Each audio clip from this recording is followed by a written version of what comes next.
Well, my name is Kasia. I'm a volunteer on the Yes on 49 campaign. Measure 49 is a ballot measure which will be on the November 6th ballot for all Oregonians to vote on. And what it does is it revises and fixes some of the flaws in Measure 37.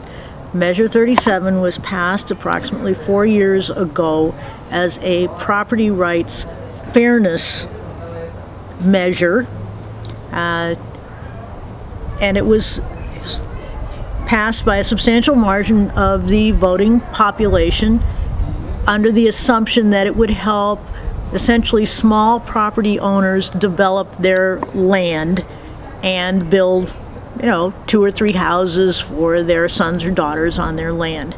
As it turns out, the vast majority of campaign financing for the Measure 37 campaign came from timber companies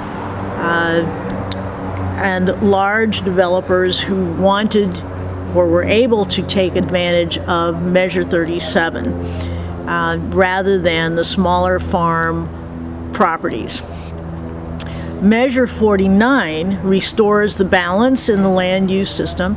It is a compromise. It does not do away with Measure 37 because it's recognized that there are some inequities in Oregon's land use system. However, what the Measure 49 does do is it allows for people who want to develop up to three houses on their property. They can go right ahead and do that on a fast track without any further application, without anything.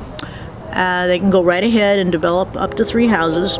If they already have a house on their property, that means 2 more houses. If they want to put up to 10 houses on their land, then they have to go through a process of establishing a loss of value. What do you think Measure 37 won last time? What were the misconceptions? Well, that 49 will rectify. Right. The primary misconception was that Measure 37 was about fairness, and it was about compensating land holders, people who had held land for at least 40 years, essentially, since prior to the date of Senate Bill 100, which was the initiation of Oregon's land use system.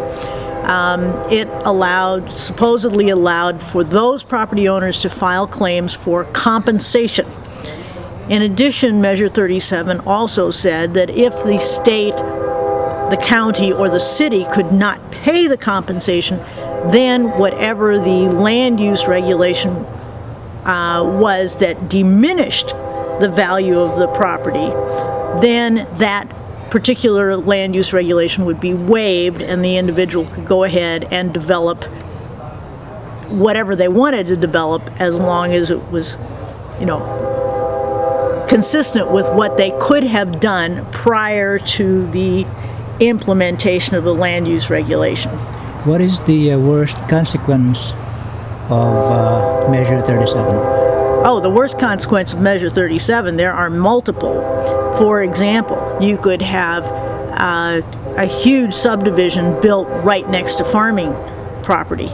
Eventually, what would happen with that is the traffic impacts, the nuisance issues would ultimately cause the farm property to go out of business. I mean, sooner or later that would happen. There are abuses such as huge plans for strip malls, commercial developments, gravel pits, resorts in environmentally sensitive areas. All of these things would be allowed under Measure 37. And 49 will fix. Measure 49 allows residential development only under certain conditions and does away with commercial development altogether. Yeah, so it's much more protection for the farm and forest lands, which are farm and forest are the single most important economic generator in the state of Oregon. What can you say in one sentence is the best reason for saying yes to 49? Well, one sentence is kind of difficult. Okay, go ahead. I would 3 sentences. Right. I would say that Measure 49 implements the intent of the voting public who passed Measure 37, who felt that some fairness needed to be restored to people who'd held their land for a long period of time and who had not been compensated under the earlier Senate Bill 100, which was passed in 1973. And it then goes ahead, Measure 49 then goes ahead and allows for development rights under specified circumstances, as well as protecting the high-value farm and forest lands. And without our farm and forest lands, we do not have the things that we cherish most in Oregon, which is our open spaces, our green spaces, the fact that we are a booming agricultural area. It's very important to us. We don't want to see sprawl everywhere. We live in Oregon because our land use system is unique, and we want to maintain that to the best of our ability, and Measure 49 allows us to do that. It allows us to preserve what the pioneers saw as the land of Eden, and we are the land of Eden. We are green, we are environmentally aware, we have clean water, clean air, we have agriculture, we have forest lands, we have fishing, we have many things that many other states do not have, and we learn to deal with it in an appropriate fashion. We've learned to protect those sensitive areas, protect our farmlands, protect our forests, and that's what Measure 49 does. Thank you very much. You are most welcome.